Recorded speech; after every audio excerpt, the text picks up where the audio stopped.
తిన్నాము, అంత పని చేసేవాళ్ళం.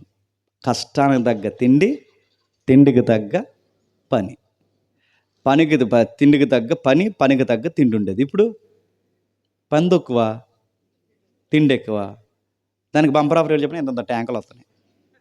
ట్యాంకులు ఎన్నొస్తే ఏమవుద్ది? రోగాలు వస్తాయి. నేను చెప్తున్నాను, ఏదో ఒక పని చేయాలి.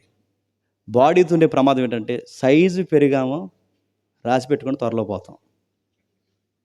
ఇలాగే టైం పాడు లేకుండా ఆ పూరీలు, ఈ పూరీలు, పాసిపోయిన పూరీలు, పానీపూరీలు, ఈ పూరీలు, ఆ పూరీలు అన్నీ తింటే మొత్తం మీద ఆయనకు షుగర్ వచ్చింది.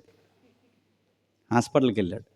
పెద్ద ఆయనకి చెప్పారు డాక్టర్ గారు, ఇక మీరు స్వీట్ అది తినకండి, ముఖ్యంగా లడ్డూలు తినకండి. అంటే ఆయన అసలు నాకు లడ్డూలు అవి నేను పెద్ద ఏం తిన్నంటే, నేను చెప్తానుగా తినకండి అన్నాడు డాక్టర్ గారు. అప్పుడు ఈయన అన్నాడట, అప్పటి వరకు డాక్టర్ గారు చెప్పేంత వరకు ఎప్పుడూ లడ్డూ తినని పెద్ద ఆయన డాక్టర్ గారు తినొద్దన్న దగ్గర నుండి చెప్పండి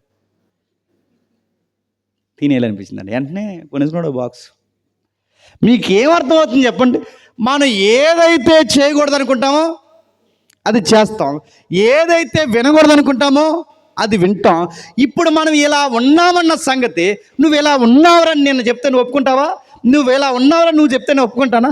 ఇప్పుడు మనం ఎలా ఉన్నామని మన స్వభావం బయట నుంచి బయటపడాలి అంటే మనం ఏంటో బయటపడేసి ఆజ్ఞలు ఉండాలి. ఆ ఆజ్ఞలే 10 ఆజ్ఞలు.